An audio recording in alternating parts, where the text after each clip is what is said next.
Good afternoon. You're listening to Gambling with an Edge. Now here are your hosts, Bob Dancer and Richard Munchkin. Good afternoon. Welcome to Gambling with an Edge. I'm Bob Dancer. And I'm Richard Munchkin. Our guests today are a return visit from Captain Jack Andrews and Rufus Peabody, two sports betting analysts who together are launching a new site called Unabated. We talked about that a lot last week. Today we're mainly talking about other sports analytic subjects. So Captain Jack Andrews and Rufus Peabody, welcome to Gambling with an Edge. It's great to be back here with you again, Bob and Richard. Thank you. Thanks a lot, guys. As we ended last week's show, Captain Jack was recommending the Risk of Ruin podcast episode, which featured Rufus and an unlikely partnership with guys from Appalachian State. So I found the story fascinating. So Rufus, can you provide us with a 5 to 8 minute capsule on that? Ooh, 5 to 8 minutes. I will try my best. So would you like me to tell the story? That would be fine. Okay, I can do that.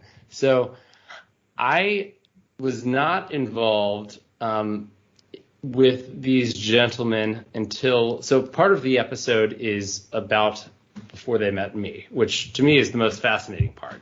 You had three gentlemen. Well, actually, there was one guy originally at Appalachian State who figured out that these online casinos were offering bonuses that were too good to be true. And normally when things seem too good to be true, they probably are. But in this case, that was not the case. This is in the early 2000s, I believe. And you could deposit $1,000, bet through it a certain number of times, and and they would match your deposit. And so basically, they were able to they were able to run through and end up basically cashing out like 80 to 95% of their deposit. So it was basically free money. He found via flyers, found two other guys, Zach and Mark, recruited them, and they started this operation where they ended up, I think, at the end, like registering the entire student population of Appalachian State in this bonus abuse scheme. And eventually, Boone, North Carolina was included with Iran, China, and other places where people were not eligible for the bonuses at one particular online casino. So that's how they got their start. Eventually, they realized that I guess, looking at these online casinos led them to realize that there are other opportunities out there besides just bonus abuse. And there were ways, for example, to lose less money by betting on sports rather than playing on blackjack. If you bet all home underdogs, for example, that's something that used to be quite an inefficiency in the sports betting market. For example, in the aughts, I guess the decade's referred to as, if you bet every Major League Baseball home underdog, you would have actually turned a small profit. So there are inefficiencies in these markets, and these guys, being at Appalachian State, followed NASCAR quite closely and realized that there are some big inefficiencies in a smaller market like that. They ended up flying out to Vegas almost every weekend. They were counting cards, doing other sorts of advantage play, as well as sports betting with NASCAR and props in smaller markets. During that time, I was in college, and I worked after college, I went out to Las Vegas to work for Las Vegas Sports Consultants, a company that no longer exists. It was bought by Cantor Gaming in, I guess, the end of 2008. But it was, at the time, the Nevada's largest and most influential odds-making company, and one of the only ones, one of two, I think. So it was Las Vegas Sports Consultants and Pete Corner. I don't know what his company's name was. He was a former Las Vegas Sports Consultant employee, but I digress.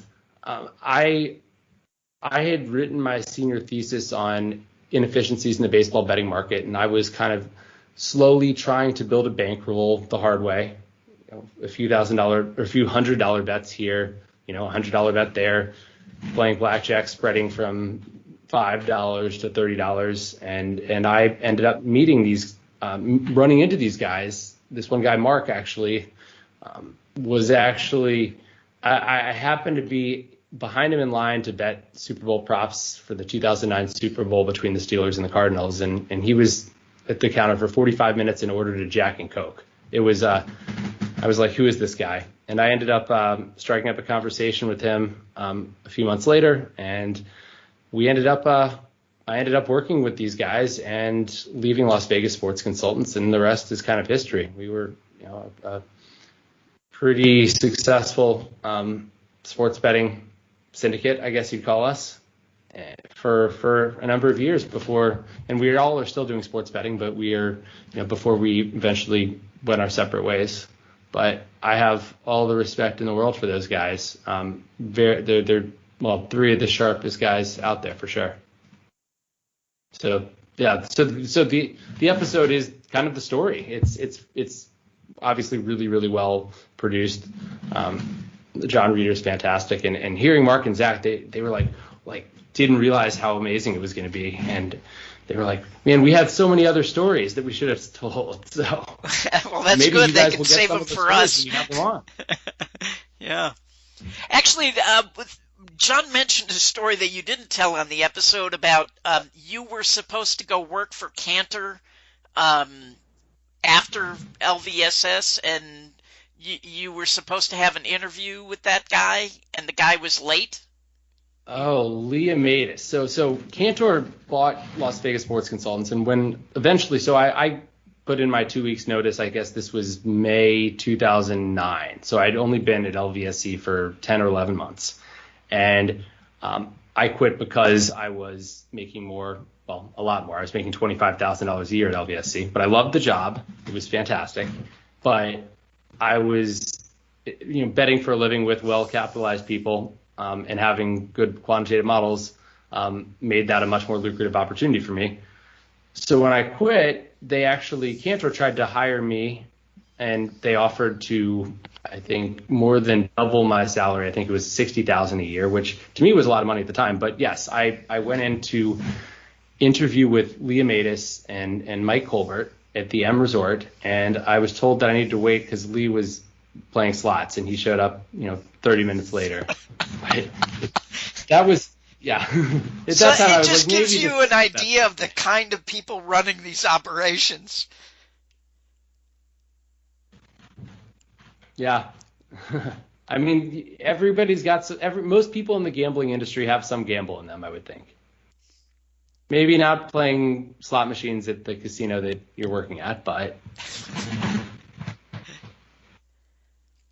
All right, let's move on. Several states have recently opened up sports betting. Near Las Vegas is Arizona, but there are others. In what way should players attack new markets that may or may not, in these ways, may or may not work on longer existing markets? Well, Bob, Arizona is going to be interesting because of the proximity to Las Vegas. So up until now, we really haven't had a state come online that is a real challenge to how things are done in Nevada. And Nevada's a bit antiquated in how it goes about the sports betting. There's not the breadth of market that there are in other states in terms of the buffet of bets to choose from. Mobile betting in Nevada is a little bit difficult. You have to go sign up in person. You have to fund your account in person, things like that. So Arizona is fully mobile, which means you can drive from Las Vegas through Boulder across the dam, and boom, you are able to sign up and fund all of the sports books that they have available in Arizona. And they have all the major ones, all the names you see all over television and the internet. And you can do their sign-up bonuses if you haven't done them in other states. So, you can do, and right now with the NFL, these are the best time to do the sign-up bonuses. So you have $1,000 risk-free bet at certain places. You have a $5,000 risk-free bet at other places. And an advantage player can easily attack these promotions. And most of the advantage players, when they find out about this, they go, well, what's the catch? I mean, there's got to be a catch here. How many times do I have to wager this free money over and over again before they finally let me cash out? Well, in most cases, it's only once. You only need to wager it through once. In many cases, there you can sign up for one book and then sign up for a different book and kind of play those promotions against each other to guarantee a profit, a pretty strong profit. And we actually have an article that is up on our site now about the best way to handle those risk-free bonuses. As a reminder, if you didn't listen last week, we have unabated.com, and under our education tab, there's an article written by a friend of our site, Robert Delafave, about the optimal way to play these risk-free bets. So if you're a Las Vegas listener, you can drive to Arizona. You can park the first possible exit after crossing the border there, and you can sign up for these various sites. You can exploit these bonuses, and then you can turn around and head home in 30 minutes. And honestly, you'll make several $1,000s pretty much risk-free doing this. And, there's no such thing as a free lunch, but in this case, yeah, there is. I have a question for you. Oh, well, let me ask mine first. Okay. Wouldn't you need to drive back to collect the bonus after the games have settled and make some other bets? Right. Yeah. So in other words, when you have one of these, and the popular one these days is this risk-free. So your first bet, if it loses, you get your money back in the form of more free bets. And the catch with those free bets is you only get the winnings from that bet. You don't get the stake back. And it is explained in our article, but basically the optimal way to play this is, since you're capped at how much you can wager, but not capped on how much you can win, is you want to put this bet on something with longer odds. In other words, plus money on the odds. And yes, you will need to, if you lose, you'll need to go back and wager again if you collect, to collect your free bet.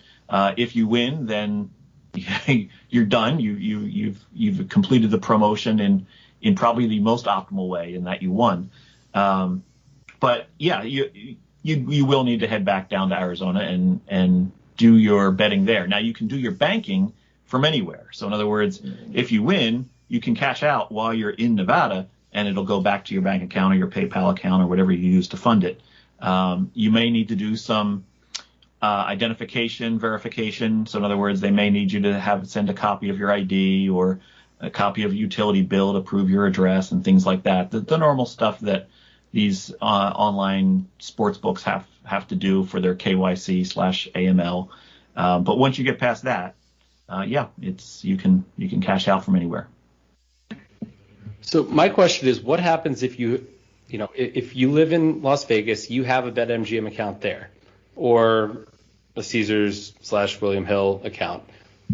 Are you eligible for those promotions? So your mileage may vary. For BetMGM, they operate in each state as if it's a different market, a different wallet. So your BetMGM Arizona is not tied to your BetMGM Nevada. They're pretty much alone in that. They're the only one you can kind of double dip and do in multiple states. Caesars used to be like that, but this promotion they just ran of this $5,000 free bet was so good, and the advantage players pounced on it so mercilessly that they've added a term now that says, if you have an account anywhere else and you've done any kind of other sign-up deal with us anywhere else, you're ineligible for this deal. There were guys that immediately just went on a road trip and stopped in 8 different Caesar states and did this $5,000 promo 8 times over and, cashed out $50,000 or so. Early bird gets the worm. But yeah, Caesars has kind of added a term that, like, if you're promotionally banned in other states, don't even bother signing up with us, things like that. DraftKings and FanDuel, if you've done the sign-up promo elsewhere, you can't do it down in Arizona. But if you don't currently have an account with DraftKings or FanDuel, because they don't operate in Nevada yet, you can go down to Arizona, create an account, get their sign-up deal. Does that include a DFS account? No, this is just the sports betting account, which is like a separate wallet. Does Arizona have any independent books? They don't, Richard, which is a bit disappointing. They created this law and they awarded 20 licenses, and they've decided that if you're a sports franchise or you operate an arena, you can get a license for sports betting. But they also have 20 tribal casinos brands in Arizona, and they made 20 total. So they said, okay, 10 for sports teams and 10 for tribals. Well, what that resulted in is a lot of tribals got shut out. And while to me, that doesn't seem like too big of an issue, how they chose all the big names as the cutoff. So in other words, the sports teams got the big money offers from DraftKings and FanDuel and BetMGM, the ones that are blowing through hundreds of millions, whereas the independent guys, the small-time guys that are trying to create an innovative product, they had to go with a tribe, and chances are their tribe got denied because they're just not a big enough name, according to the Arizona Gaming Commission. So it was a bit of an unfair distribution of licenses. They could have done more than 20, I believe, and maybe they'll expand it down the line. Obviously, half the tribes are very upset in Arizona. So, yeah, it's unfortunate, but the 20 names in Arizona are all big names. There's actually one they didn't award yet. One of the sports teams, the Arizona Coyotes, decided not to pick a partner because they don't even know if they're going to be playing in the state in another year. So they're going to get their stadium deal done, and then they're going to pick a sports betting partner. Now, California is about the same distance away from Las Vegas as Arizona is, in a different direction. California is currently not open to sports betting, but it possibly will be. They got a recall there going on, which is kind of monopolizing their attention. Would you think the same money giveaway is going to be happening then too? Well, California, to steal a line from Richard, is the gold mine that nobody can figure out a way to get the gold out of. It is a hot mess. It's always been a hot mess for gaming. You have the tribal casinos, of which there are, I think, over 60 different brands of tribal casinos in California. You have the card rooms, which operate their non-slot areas with the poker, but then they sort of have the house-banked games. And the tribals and the card rooms hate each other. And then you have the racetracks, which have been there forever, and they feel they need a stake. And then you have the sports league teams who feel like they should have a stake in all of this. So you have a lot of cooks spoiling the broth in California. So the tribals have said, okay, well, we want sports betting our way, but they know that due to the Indian Gaming Regulation Act of 1982, they can't offer mobile betting. So they only wanted to have sports betting on property. And every Californian would say to that, well, there's no way I'm driving 4 hours to another tribal casino, that you're out of your mind. I don't want to have to drive all over this huge state to get to all the different sports books. So then another option came up where, what if we had all of the tribal gaming and the sports leagues and the horse race tracks were all allowed to have it, and it operated outside the tribal compact? Then that wouldn't violate IGRA, and we could have it that way. But all of this is contingent on the California voters actually approving this, because this is an expansion of gaming which is not covered under their current constitution. So this is all a struggle to produce a referendum that'll be on the ballot in 2022, a year from now. And as it currently stands, there might be 3 different ballot referendums that are in many ways different from each other, which would be even more confusing to the California voters. And we know from the past that when propositions get put to the California voters, they try to be as confusing as possible to trick people into which one they want to vote for. So if you live in California and you're listening to this, get ready for the next year. You're going to be blasted with all these different options for voting on a gaming expansion in 2022. None of them seem like the perfect solution. The one that seems like the most optimal solution is being pitched as a solution to mental health in California, of all things, because it's saying we're going to give all this money to the homeless that we generate through sports betting. Spoiler alert, sports betting doesn't generate a lot of tax revenue because these companies are allowed to write off their marketing spend, their promotional spend against their profits. And right now, nobody's making profits because they're spending so much on marketing, and that's what it's going to be in California. So this promise of mental health is just a red herring for the voters. This proposal also says that to enter into California, you need to spend $100 million for a license, and you need to be operating in 10 other states. Well, there's only a handful of companies that can afford a $100 million license that also operate in 10 other states, and that's your big ones of DraftKings, FanDuel, BetMGM, and so on. So it's going to be a mess in California for another year. Yes, when they finally introduce gaming, assuming they have a competitive market, yes, there will be all these same deals for California residents, but that won't be until probably NFL kickoff 2023, I think, is when this will all get decided. And if you've already burned your welcome bonus, that'll only be good for the ones you haven't. Right. So my recommendation is don't wait for California. Go ahead and go out to these other states where they have these fat bonuses. And if you miss this NFL kickoff window, September, when these bonuses are good, they're going to be good again right before the Super Bowl. That's the other time they want people to sign up. And if you miss that window, they're good again right before March Madness, because that's the other major sporting event that they like to sign people up on. So those are the three main times when you can really pick up on all of these great bonuses that are available to new signups. All right. Now, the NFL season is barely underway.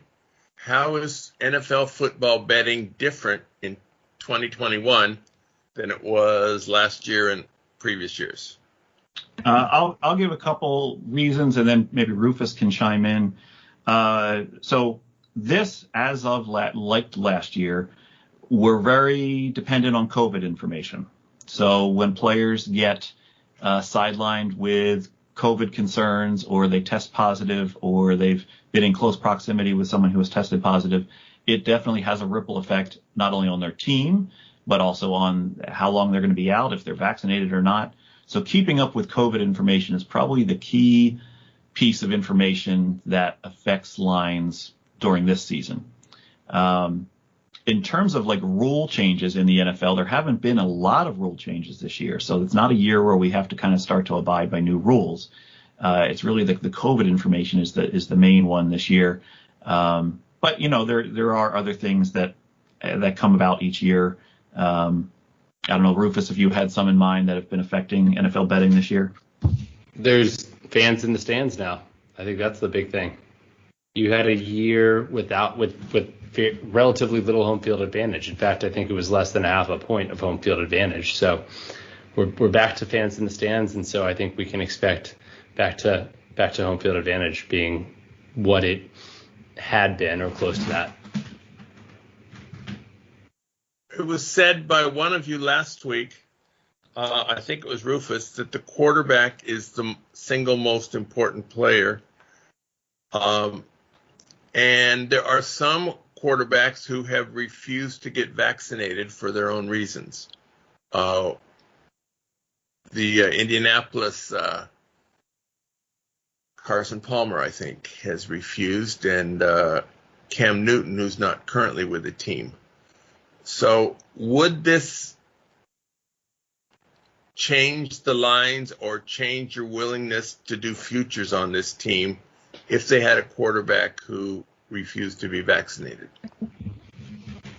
That's a really good question, and I think it probably should. I haven't actually incorporated this into my futures betting, but there are different protocols that a non-vaccinated player is subject to, and it's one reason that someone like Cam Newton ended up getting cut by the Patriots, because he had to miss a bunch of practice time, because he was in close proximity with someone. He left the bubble and was in close proximity with someone who had COVID and was not vaccinated, whereas if he was vaccinated, he would have been back much more quickly. So I definitely think it's something to consider. The question is, what probability do you assign to a player entering the COVID protocol? And I think that's something where I think estimates may differ from person to person. And so I'm someone that's very quantitative. I like putting a quantitative framework on it. And so to sort of gauge how much of an effect, I would sort of want to have a general idea. Do I think it's a 1 in 5 chance it happens to this quarterback at some point this season? 1 in 4. If it's something like 5% and he's going to miss 2 games, it's going to have a lot less of an impact than obviously 25%. Yeah, I would also add that our NFL simulator at Unabated allows you to put a probability on a quarterback getting injured and missing at least 1 game in any given start. And for somebody like Carson Wentz, you were talking about, you could probably bump that up a little. In fact, there's an article, if you go to our learning tab on the NFL simulator, I wrote about the effect of quarterback injury on in the NFL simulator and how to kind of model that out. And, go through those what if scenarios, or what if Mahomes got injured? How would Kansas City perform going forward? What if Carson Wentz missed more time? How would the Indianapolis Colts perform going forward? So it is something you can kind of play around with on our simulator and find the answers that you seek. I think one thing, if you do that, be aware that when a quarterback does get injured in a simulation, we sample from a distribution of historical injury lengths. We found that there isn't really anything predictive. One quarterback isn't likely to miss more time than another. That tends to be pretty random. But if you come down with COVID, you're not going to be out nearly as long as if you tear an ACL. So you could, but knowing that, you might say, well, I think there's a 20%, I think there's a 5% chance this guy gets knocked out for COVID this week, or on a given future week. I'm actually, but you only lose 2 games due to COVID, whereas maybe the average injury length, I should figure out what that is actually. We have that coded in the simulator, but that would be useful for people to know. So I might put that in the FAQs, but let's say that's 4 games. So, I might cut that number in half essentially. So there's sort of hacky solutions to sort of get what you want. I meant to ask last week, it seems like in the advantage play community, there is a subset of people who don't like anybody revealing anything. Have you guys gotten blowback from bettors that don't like the information you're giving away? Yeah, I definitely have, even in my small circle that I have sort of like an information sharing circle of just 4 or 5 guys that I've shared information with over the years. And one of them was very vocal to me that he thought this was an awful idea. And he's, look, we knew we would get some of it. My answer to that, and sort of what we kind of went over last week, is this inefficiencies in these markets, they're going to dry up one way or another. I don't feel like they're drying up fast. So I feel like this is a fine time to go about this project. And I'm not giving away, like I said, I'm not spoon feeding anybody. I'm not just telling them the answers without them having to ask the questions first. I'm just giving them the tools and resources to find those answers themselves. So, I know there's going to be some advantage players that are saying, for years I've made a ton of money just playing alternate lines based on a spreadsheet that I created, and now this is coming up and giving that spreadsheet basically to everyone. Yeah, but you're not going to find a lot of people that use the spreadsheet correctly, or that use even our tools correctly sometimes. For instance, one of the first feedback I got after we went live with our site was somebody was saying they were using our NBA tool to predict out the WNBA. No, you can't do that. We build our tool about the NBA, and it's specific to the NBA. The WNBA is a different sport. College basketball is a different sport. You can't use our NFL numbers to do NFL props because these are NFL game lines. So trust me, if you're a sharp bettor, you're a sharp bettor because you've moved along this whole evolution. You've kind of mastered this art of sports betting. And a lot of these recreational bettors aren't there yet. So just giving them these tools isn't going to make them on your level. You're still going to have a pretty large advantage over most people. Now, the goal of our site is to help elevate those players along the way, but they need to be willing to walk that path, to do that journey for themselves in order to get to the next level. I have another question. This one actually comes from my son, so I feel obligated to ask it. He wants to know if there are people who have used the simulators in Madden on Xbox to simulate games.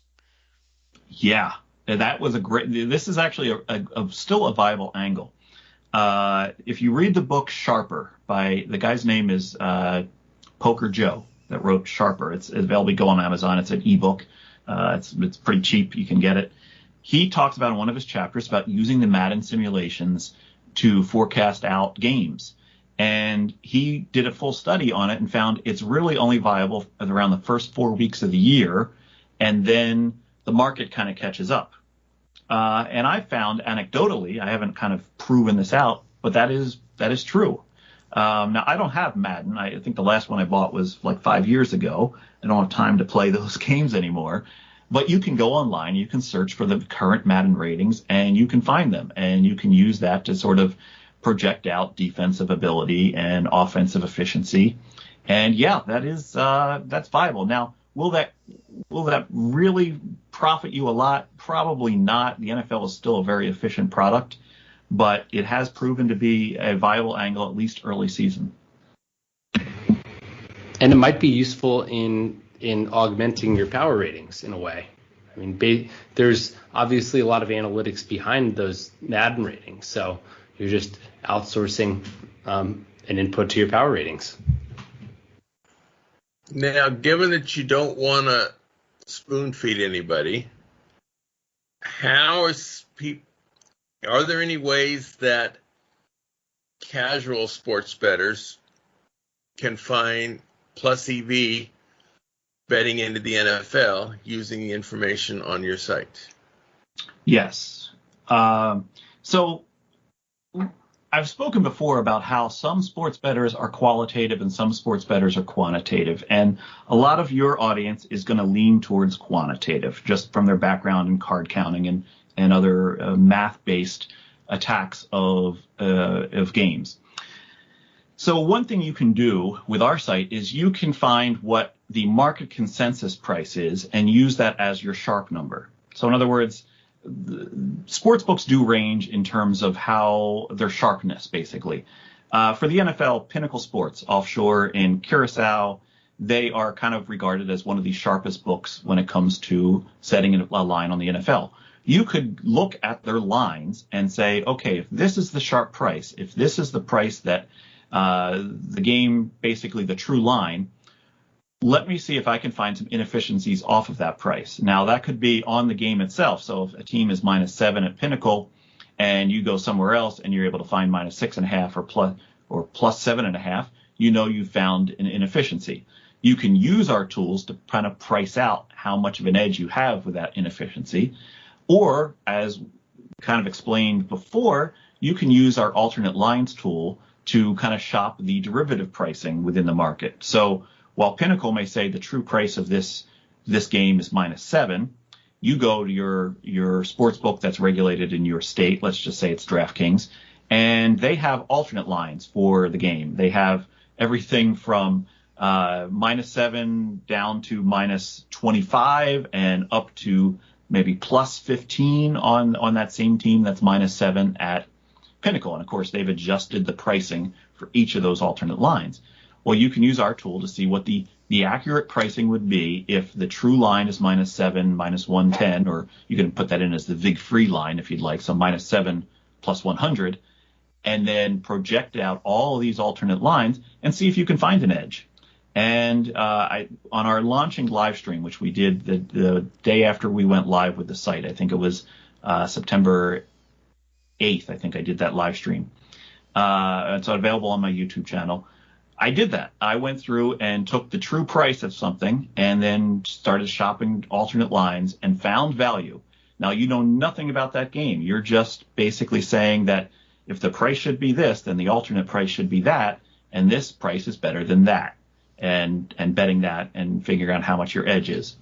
So yes, for a bettor that knows nothing about the NFL, you can use that method to find positive EV wagers without having to kind of dive deep into learning the NFL.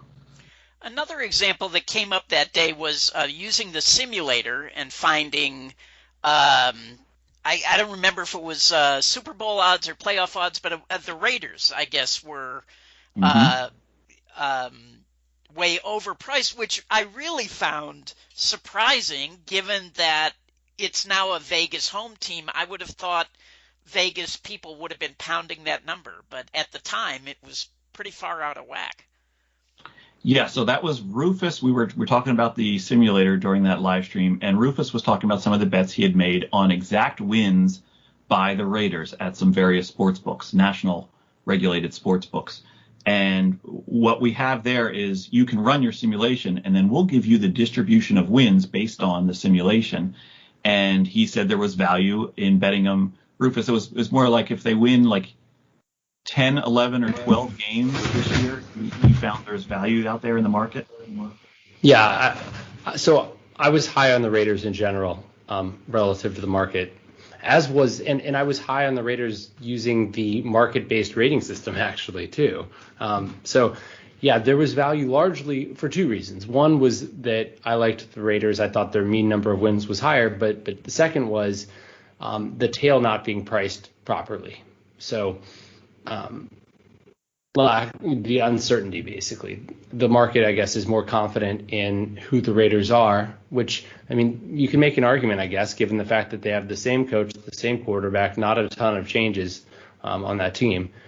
But I tend to think that, in general, the level of uncertainty is pretty similar between teams. But if you disagree, that's what makes America great. Differences of opinion, right? And one caveat is, by the time you hear this on our podcast, the Raiders will have played 2 more games that Rufus currently doesn't know about. And so that may change things. That will change things. I mean, if the Raiders are 0-2, that's going to be a lot different than if they're 2-0 at the end of this, by the time you hear this. I will say very that foolish.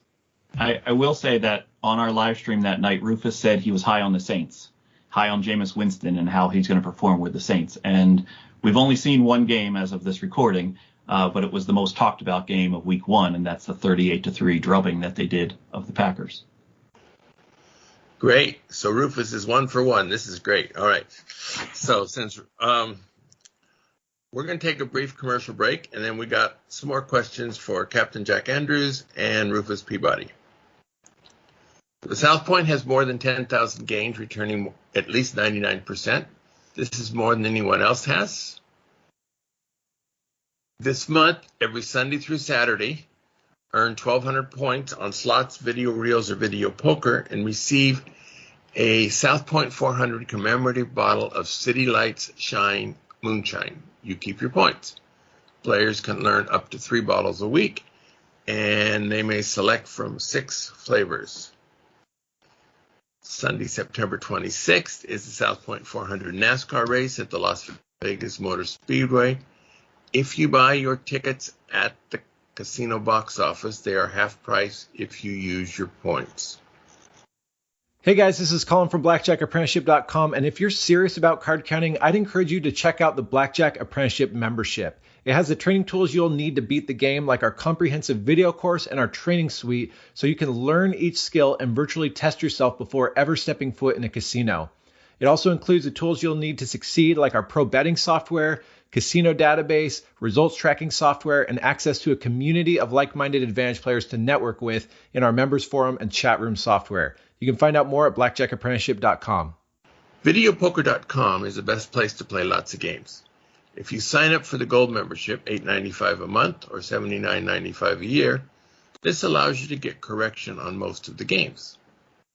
The game of the week is Ultimate X Wheel Poker, the latest offering in the Ultimate X franchise.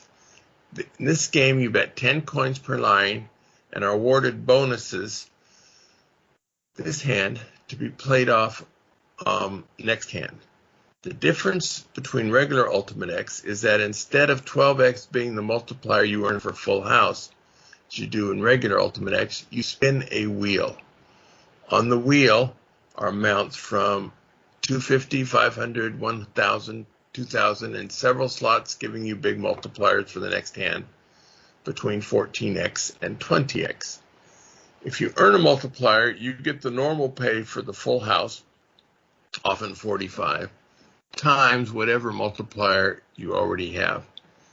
If you earn a point bonus, you get the normal pay for full house times existing multiplier, and then the bonus times existing multiplier. As in regular Ultimate X, induces wild variations. It's a straight flush that triggers the big bonus rather than the full house. It will require a different strategy compared to regular Ultimate X, as the multipliers for a full house are bumped up and others are lowered. In most Ultimate X versions, 5 times play is better than triple play. This is not always the case in this game. We are back talking to Captain Jack and Rufus Peabody, mainly about their new website, Unabated. So, who is this site targeted at? I would say it is targeted at anyone who wants to improve their game as a sports bettor. When we were first creating this site, our target was probably the aspirational sharp. In other words, the person that knows they want to get an edge at sports betting, knows that they don't want to make bad bets, but doesn't exactly know how to go about getting that edge. They want to be sharp. They're aspirational to being a sharp. But I think we've actually expanded that out a bit, because there's something at our site for just about every level of sports bettor. In other words, if you're a recreational bettor, you can come check out our content and you can maybe learn a little bit more, maybe learn about a concept that you hadn't thought of before or a strategy you hadn't thought of. And if you are an aspirational sharp, you can come use our trading tools to find value in the market that maybe you wouldn't have known otherwise about. And then if you're a sharp bettor, if you're a professional sharp bettor, we're shortly going to have an odds screen that we hope is something that you keep up as like your second screen in order to find what the market's doing, where the market's going, how different books are moving. We want to have a real-time feed from a lot of the sharpest books in the industry. And since we're not affiliate-based, we can have that blend of both the ones that are regulated in the U.S. as ones that are regulated outside the United States. We're not taking any money from anybody, so we don't have to abide by these laws where you can't display books that aren't regulated in your state. So that would be for the sharper bettor. So it's really a wide spectrum of bettors could hopefully find value in our site. And then all of our site tools and simulator and things like that, they all kind of blend in with each other. So you find something in the simulator that kind of triggers you to say, oh, okay, well, this team is undervalued. And then you can use our trading tools to find out how much undervalue there is or where you can find value in alternate markets on that team. You use our game odds to find value, and then you can use the trading tools, or you can run a simulator based on what you found, or you can look at the education, which then tells you how to use our tools a little bit better. So we hope to kind of weave it all back together so that we're a site that's constantly a resource for a sports bettor, no matter how sharp of a sports bettor you are. And am I correct that you are going to have the Deck Prism feed for in-game betting? So we don't currently have the Deck Prism feed. We had looked to possibly acquire that. It didn't quite work out, but that was one of the things, Richard, when I mentioned this to you back several months ago, that was something we were pursuing.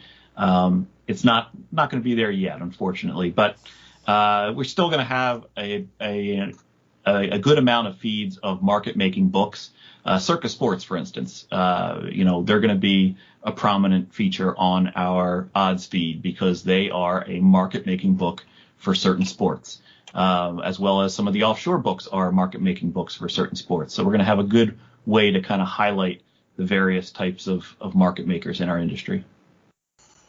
Now, Jack, you have a lot of videos currently on YouTube. Are you moving them to Unabated? Are they staying on YouTube, or are they going to be in both places? So they won't be moving to Unabated. I'll still have all that video content up there. what I want to do, Bob, is I want to redo some of those. So I cringe every time I go back and look at some of my old videos that I created right at the start of the pandemic in 2020. And my production value was low. I only had one single light, and everything in my office looks real dark, and my hair's all over the place because it was, peak pandemic.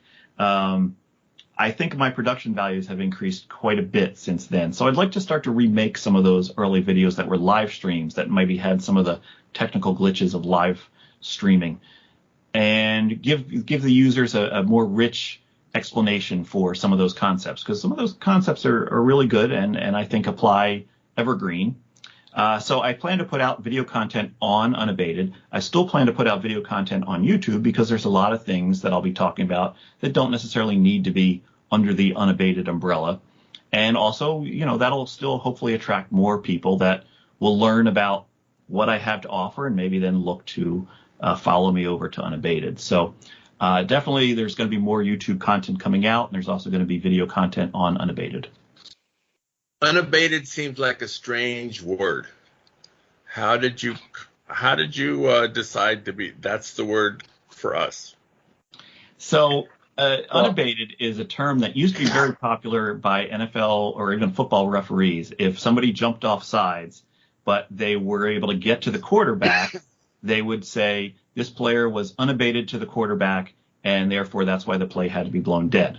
Now, the NFL no longer uses that term, unabated. College sports do still. College football uses it as unabated to the quarterback. I was actually watching, I think it was the New England-Miami game in week 1, and the Miami player jumped off sides and was unabated to the quarterback, and they blew it dead. And the announcer on the game said, well, he was unimpeded to the quarterback. And I was going, oh, if you just would have said unabated to the quarterback. So how did that name come about? Well, we did what any good company does when they're first founding each other. We got on a Zoom call and we drank some beers, and we just pitched out names all over the place. And we had, Rufus, we must have had, about 100 different names on that spreadsheet? More than 100. And so then we tried to narrow it down to like our top 5. And Unabated was one that made the initial cut. Unabated, when you're creating a website these days, you want to have something that users can remember, and to have a single word website is kind of key these days so you're not like having to spell something at gamblingwithanedge.com, you want to have something that is just a single word to remember. And we felt like it was a fun word. It was a word that was familiar to sports bettors, familiar to sports fans. And it also meant that you're unencumbered, you're free, you're direct, you've cleared all the hurdles. And that's how we want people to be with their sports betting. We want to overcome all of these hurdles of misinformation that they may have elsewhere in the market. And we want to give them a direct path to intelligent betting. And so Unabated seemed like a good word. We came up with that logo, which feels like a growth logo. They're basically a bar chart going upwards, and it makes a U. And it also feels a little bit like a superhero logo, so that you're like, look at me, I'm unabated, and I'm, going to change the world. A lot of different factors to it, Bob. But overall, it just seemed like this is the one that we can really get behind, and hopefully it sticks with people. Your logo also looks a bit like a football, while being a U and a bar chart. So it's like goalposts. Right?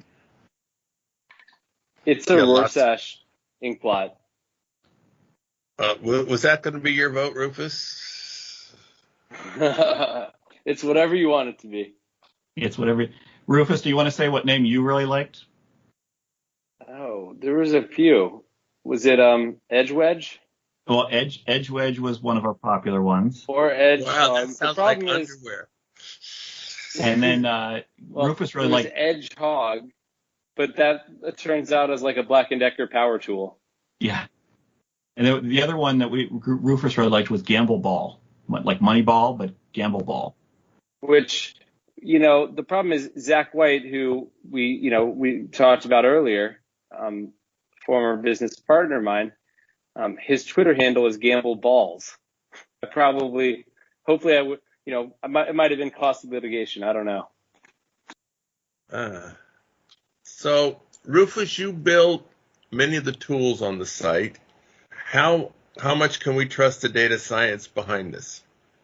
It's a good question. I think the proof is in the pudding, and you should, try it out. And if your first bet you make based on it doesn't win, then you know that I'm full of crap. I'm just kidding.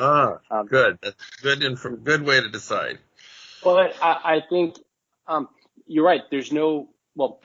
I think you should trust our process. But I think, test it out for yourself. See if, you seem to be doing well with those tools.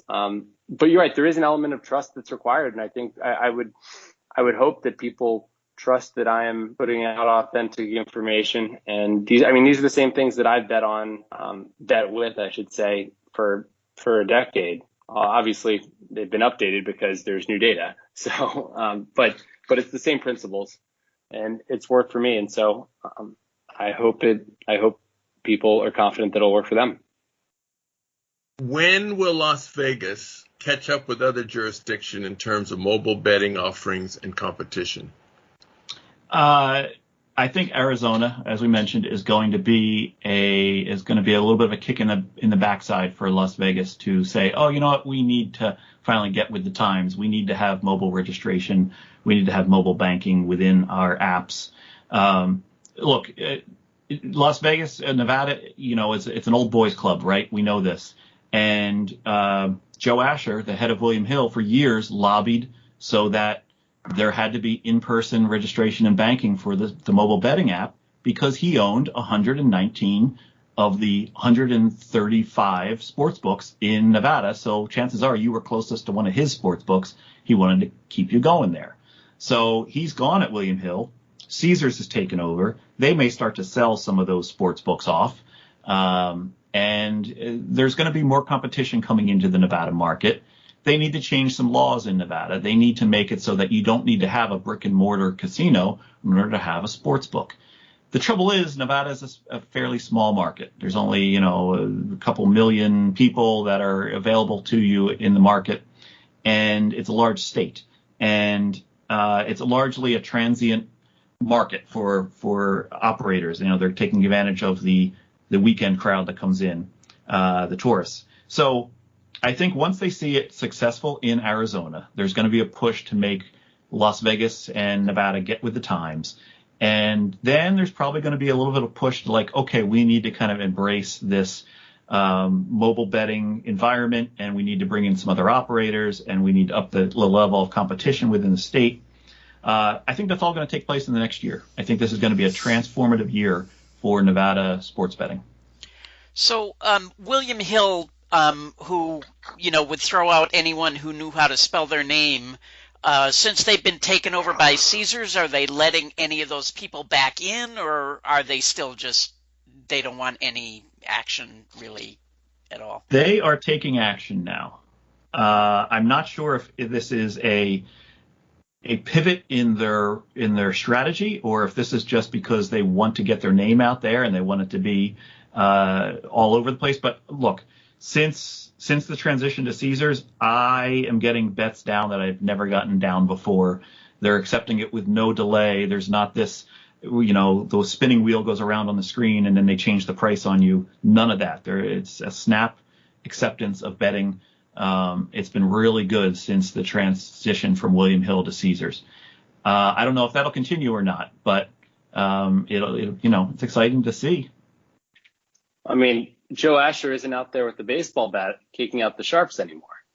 Right. He used to brag that he chases out the sharps with a baseball bat. He was speaking figuratively, but that's a point that gets brought up by a lot of sharp bettors, that he was chasing us out with a baseball bat. Are they letting any of them back in that had been backed off? Rufus, do you know? I was never backed off in Nevada. What was that, Rufus?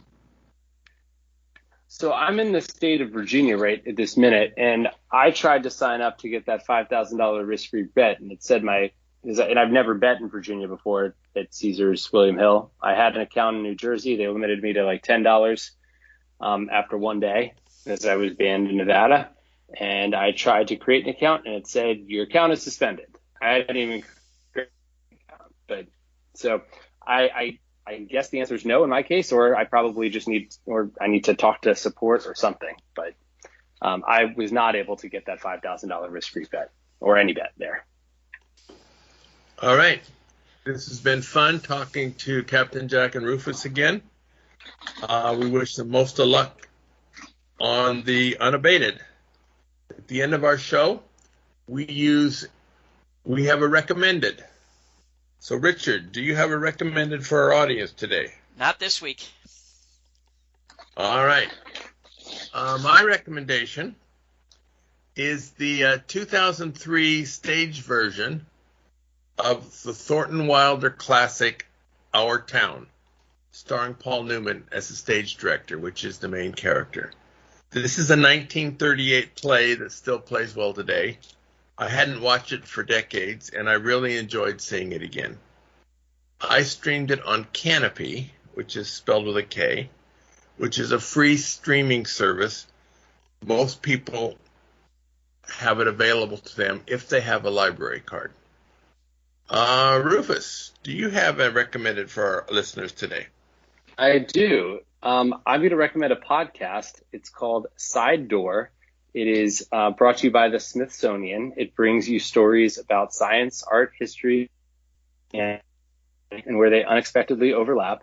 It also happens with my sister, who is a wonderful audio producer and host. But it actually was nominated for a Webby Award, the episode on Apollo 12, which is my favorite episode that I've listened to of it. Everybody here has heard of Apollo 13, but not a lot of people have heard of Apollo 12 and the really close call that it had. And so it was a fascinating listen for me. If you're interested in science and kind of really good storytelling, I really highly recommend Sidedoor, a podcast from the Smithsonian. Very good. So thank you again, Captain Jack. Thank you again, Rufus. Thank you, Richard. Go out and hit lots of royal flushes, everybody. Good day.